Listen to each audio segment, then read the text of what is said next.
Good morning and welcome to another episode of Cywar. I am Staff Sergeant Larry Barnhill, and today we will be talking to CMF 37 Branch Manager Master Sergeant Jason Barrett about potential opportunities and possible career paths for Saab personnel. Without any further ado, Master Sergeant Barrett, please reintroduce yourself and tell us a little bit about what you do. Master Sergeant Jason Barrett, and I'm here with Sergeant First Class Brian Adams. So I am the CMF 37 Senior Professional Development NCO at HRC, and that position is more commonly known as the branch manager position. And Sergeant First Class Adams is my PD NCO, Professional Development NCO. All right. First series of questions we have is about duty station opportunities. And the first question is, what is the service obligation after successful completion of the Saab Q course? The service requirement for Q course graduates is 36 months from their graduation date. So here at HRC, I have an accessions team that works all the coordination to get students reserved and into the pipeline. When they coordinate with these projected students, they're going to usually require them to re-enlist for 48 months, which would cover their training and then the 36-month SRR from their graduation date and once they sign into PSYOP groups. That is very good to know. The next question is, where are most Saab soldiers assigned for their first duty station after completing the Saab Q course? And can you tell us about some of your experiences with your first duty station? Yeah, so actually, both Sergeant Adams and I came in around the same time years ago. So we have pretty similar experiences with our first duty station. The first duty station for once soldiers graduate the pipeline is going to be one of the PSYOP groups, so 4th POG or 8th POG. The rationale behind that is, to get into the operational force, to get some experience at the team level, the detachment level, and then proceed on for your career progression path from that point on. But that initial team time is critical to a 37 Fox's development within the regiment. My first experience, and I think I speak for Sergeant Adams as well, was at 4th POG when we came in 18, 19 years ago. Different time back then. GWAT was biggest priority at that time. In my case, I worked my way, did my team time like I just described for my first several years in the regiment, worked my way up along my professional development model, and then eventually did some time outside the groups. I did time as a Theater Special Operations Command PSYOP planner. I also did time at a Theater Army headquarters as well. And then in between that time, doing my time back in the PSYOP groups in accordance with my career progression plan. Sergeant Adams, you want to add anything to that, or? My first year within the regiment after completion of the training pipeline was much like Master Sergeant Barrett, where we were basically out the door within the first year supporting either exercises or 6-month deployments in support of the GWAT. So op tempo was much higher back then, but it's pretty similar this day and age where you're going to be utilized almost immediately upon arrival to your unit. So, follow-up question. Of all the positions that you held, did you specifically apply for those, or were you voluntold? As a new soldier coming out of the pipeline, your career path initially is going to be managed based on, where you're at experience-wise, and that is, as a new 37 Fox, you're going to get put into, a PSYOP sergeant position, or depending on your skill set, you may be put into a team leader position initially based on your leadership abilities, but you'll work your way up from that, team level, detachment level to other things. So, initially I was kind of thrust into that kind of prepackaged mission set when I first arrived to the regiment. But then, as I gained experience, as I became eligible for other assignment opportunities, that's when I kind of took it upon myself to figure out what's out there and then kind of position myself for those desired assignments. Besides Fort Bragg, what are some duty stations that are available to Saab soldiers?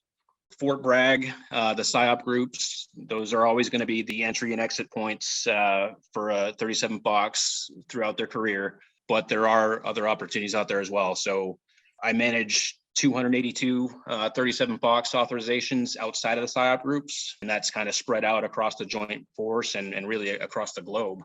So those include, and I think what you're getting at with this question is duty station location specific.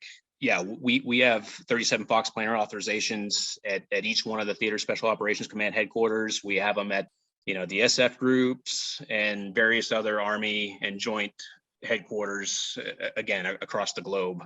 Those are coded as planner positions, but we also have, if you're interested in doing, drill sergeant time, recruiter time, you want to go out to an SBAB or one of the training centers, we have 37 Fox authorizations at all those places as well. But then there's also opportunities for soldiers that want to stay on Fort Bragg too, to do their out of group time locally. And a lot of that's dependent on a soldier's family situation, stabilization and so forth. So if a soldier elects that they want to stay on Fort Bragg, those opportunities are there as well at, Special Warfare Center and school.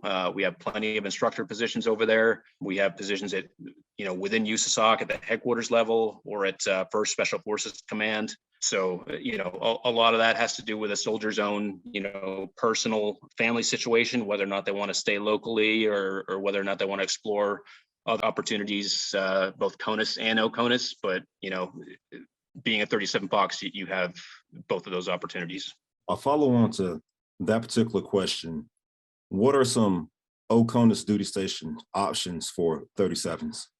OCONUS, we have positions in Korea, we have positions in Germany, we have positions at NATO headquarters in England and in Belgium. So those are the primary ones. And then even though it's part of the United States, we have positions in Hawaii too.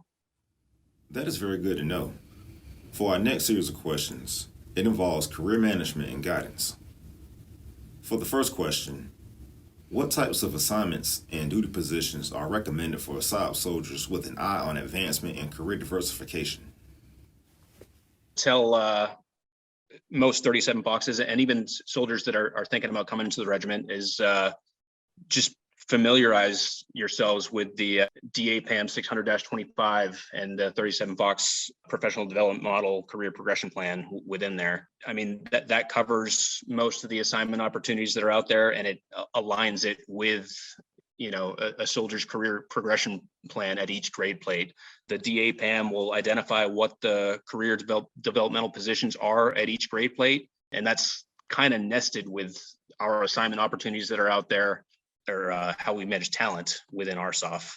In terms of advancement and career diversification, our 37 Fox assignment opportunities, we have a lot of different options. Like I already mentioned earlier, if you're interested in expanding beyond the traditional, 37 Fox planner type position or 37 Fox practitioner, there are opportunities out there in the training realm, and then just the experience that you'll gain at different headquarters, absorbing information, gaining experience from some Army and Joint planners, senior leaders.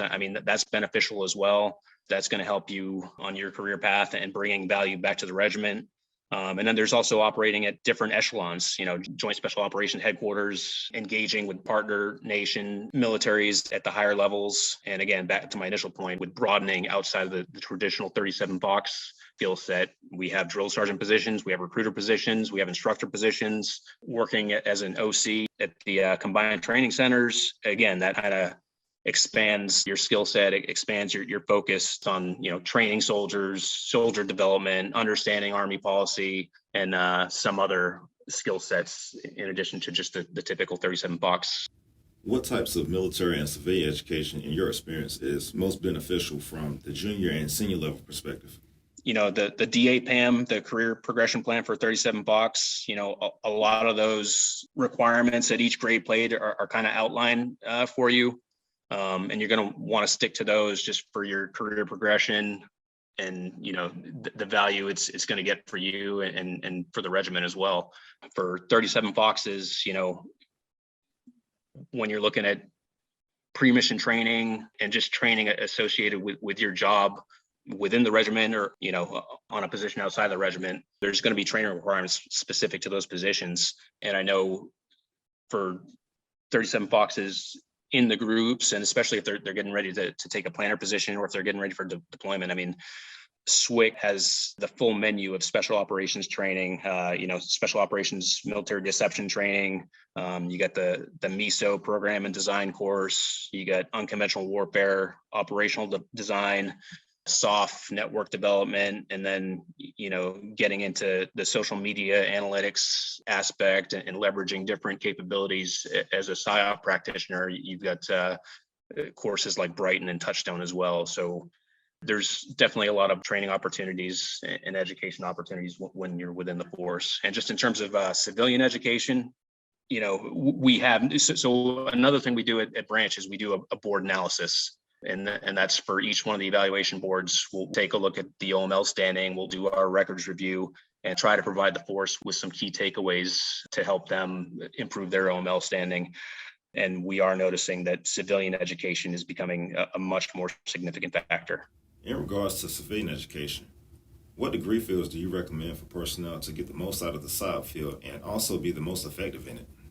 There's a couple things that we could look at here. So first, from the standpoint of promotion potential and OML standing, we haven't really noticed any specific degree programs or concentration areas that would make a soldier more competitive for promotion.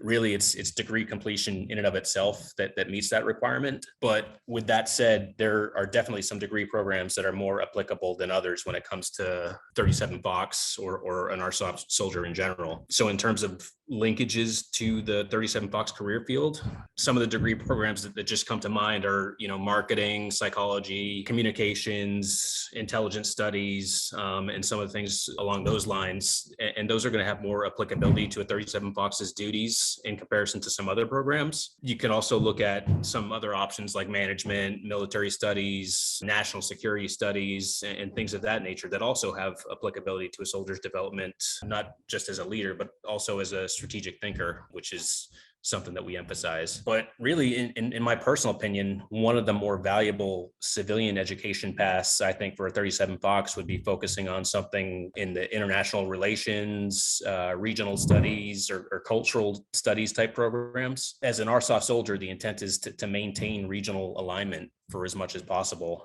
You use the term regional alignment. Could you explain exactly what that means? What I mean by that is an RSOF soldier receives language training and a control language, and then they are further assigned to a regionally aligned upon graduation from the Q course.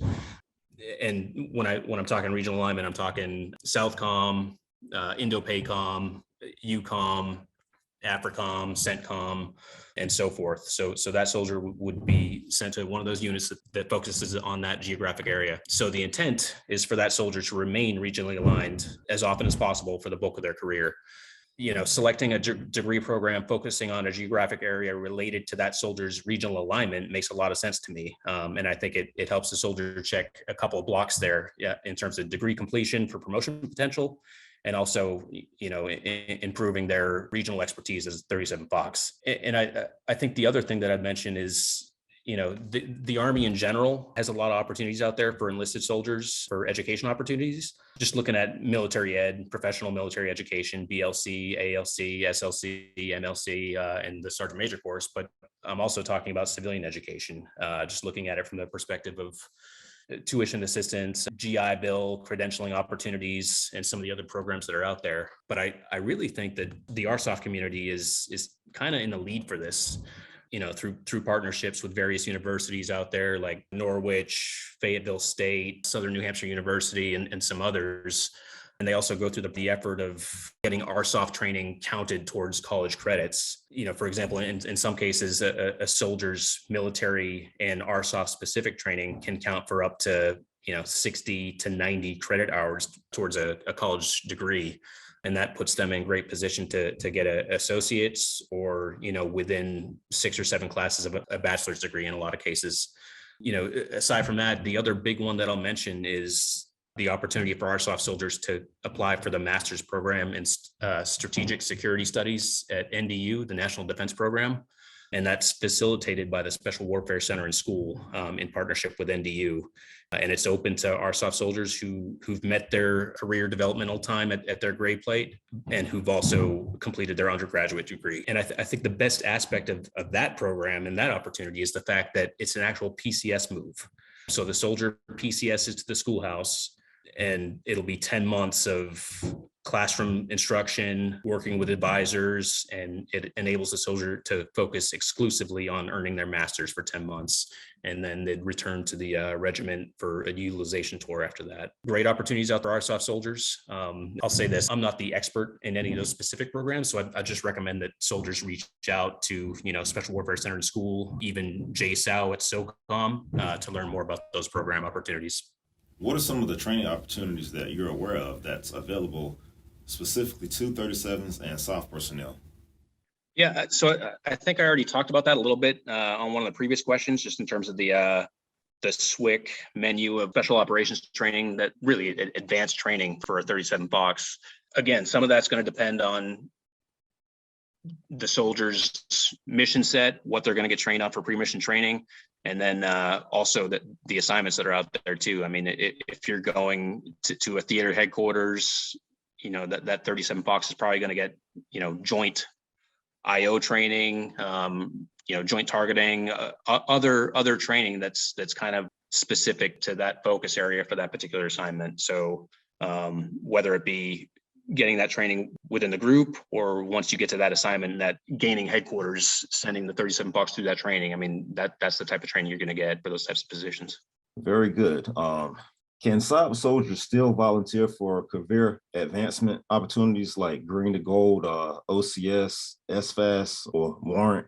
Yes, they can. So from the branch manager perspective, once the soldier completes their initial 36 months in the regiment, if it's a career progression opportunity like green to gold, OCS, warrant officer school, or really any officer producing school, yes, those soldiers will likely be eligible for release for those types of programs. I will say this though, I'm inclined not to grant branch release for a 37 box for reassignment to like an MOS immaterial position that's not coded for a 37 box. As long as that soldier is on our books as a 37 box, we have plenty of 37 box authorizations out there, like I described earlier, plenty of different options, and we need to fill those are the first priorities, because that's mandated by the Army that we fill those, and that's what our strengths and promotions are based off of as well. So that's the only caveat to that. But yeah, in terms of green to gold, OCS, warrant officer school, definitely.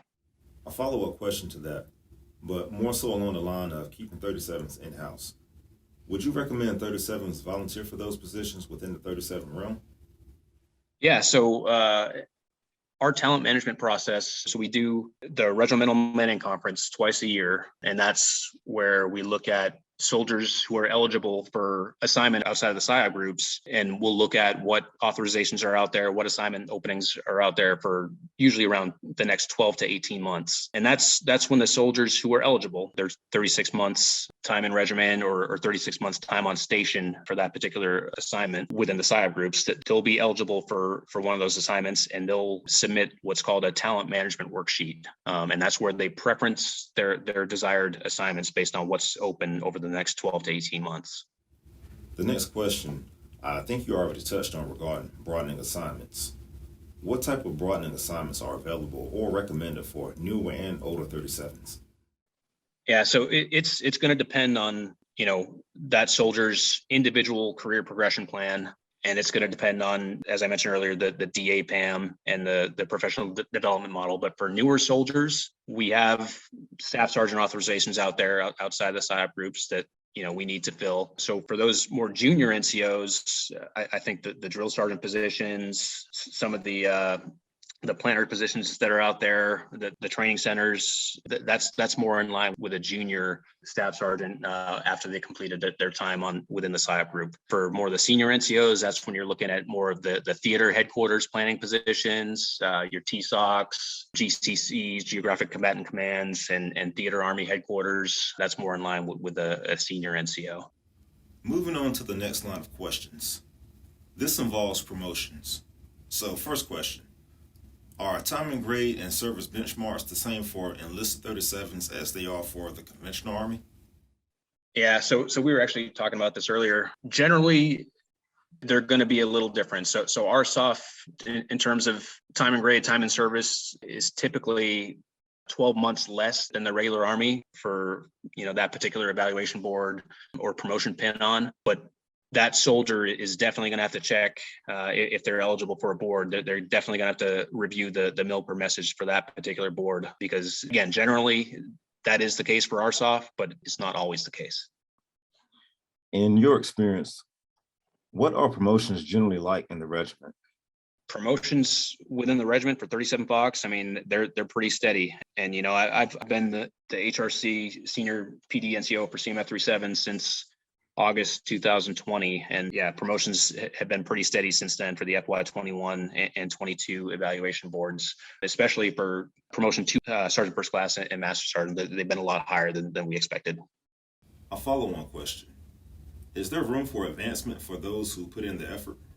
Yeah, absolutely. And I think that ties into the Army's new evaluation board system in contrast to the old promotion system. I mean, it's all merit-based now. So, I mean, conceptually, if you're producing and you're showing potential to produce it at the higher levels, then yes, you should come through on your OML standing. Next question. What are some common myths about Saabs you have heard that you could help us to dispel from the force? Yeah, I mean, I'm just going to look at this from like the branch manager talent management standpoint. I don't know if this is dispelling any myths, but I kind of wanted to use, this is probably a good time to kind of walk through our talent management process and to get specific about the PSYOP Regimental Manning Conference. RSOF does assignments a little differently than the rest of the Army is doing it now. I mean, the big Army's transitioned to ASC-EM, enlisted manning cycles.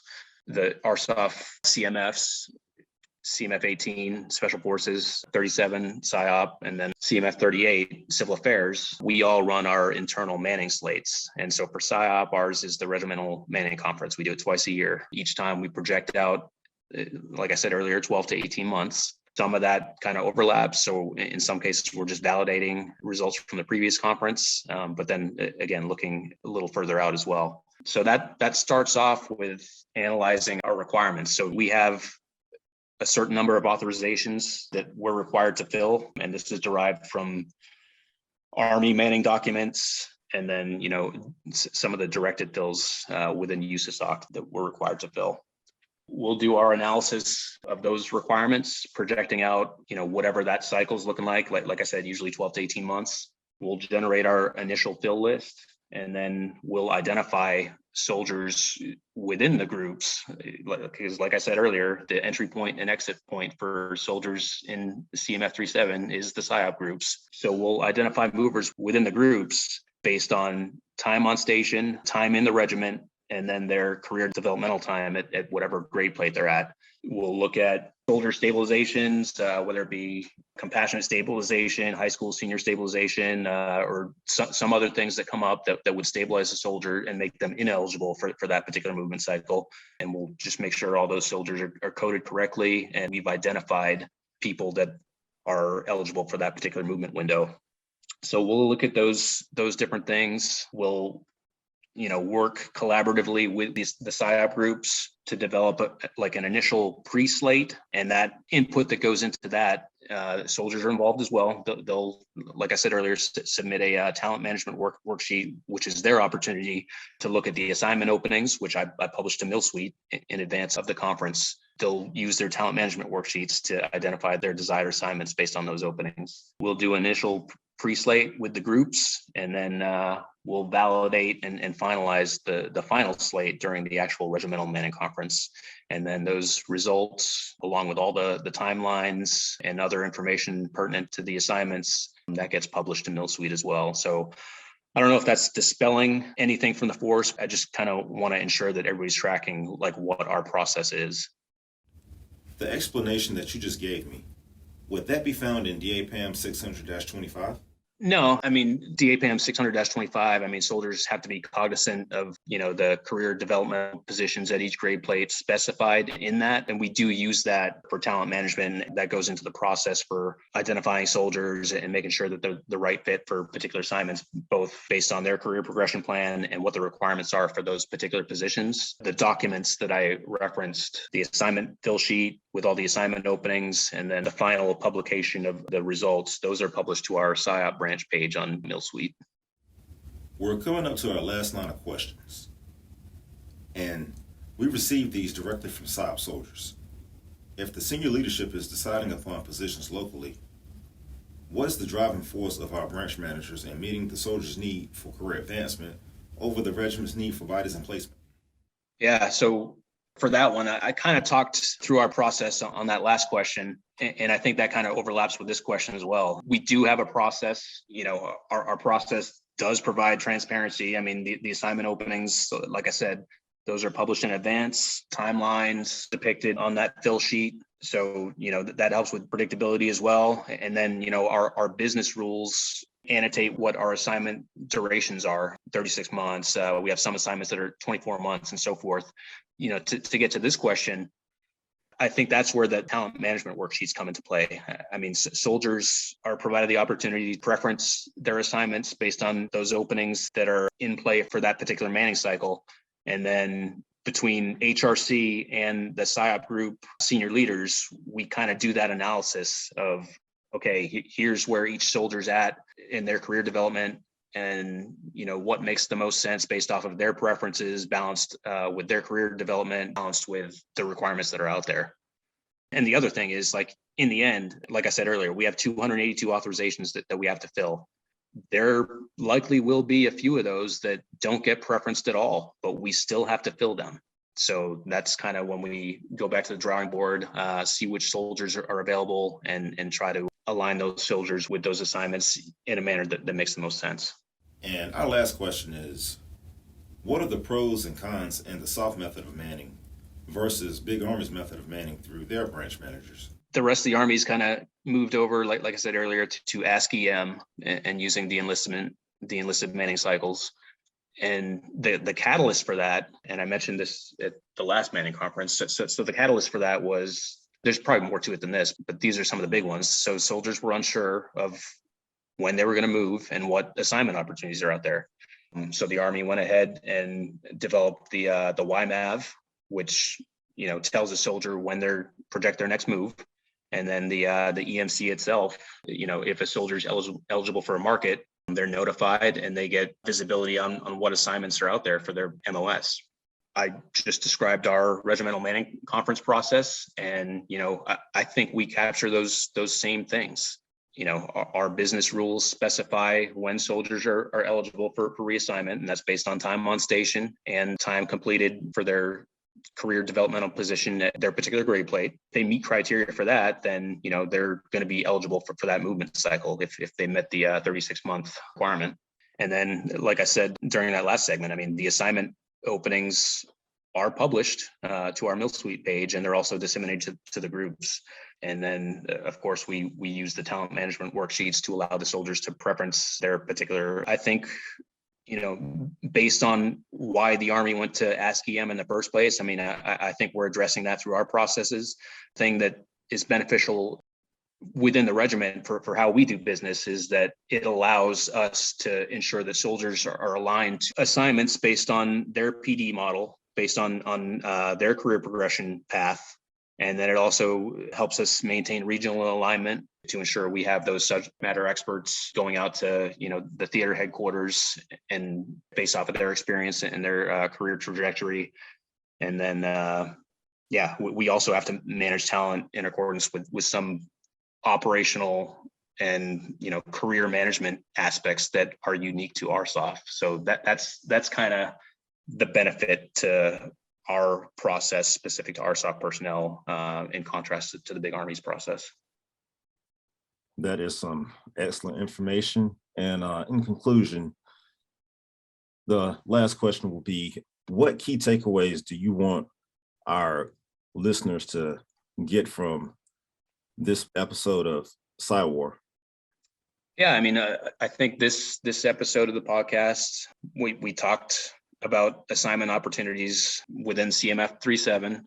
And I think the takeaway that I hope the listeners get from that is like, hey, we have a lot of flexibility within RSOF, within CMF 37, and we have a lot of opportunities within our current construct with validated 37 box authorizations for people to take assignments within the group and outside the group in accordance with their career path. We have a lot of positions out there to choose from, a lot of different geographic locations, and a lot of opportunities for soldiers to get some great experience, great training, and for their own personal development and then to bring, value back to the regiment as well. Master Sergeant Barrett and Sergeant First Class Adams, we thank you for taking the time with us today to share this information with our listeners. Thank you for listening to this episode of Cywar. Join us next time and have a good day.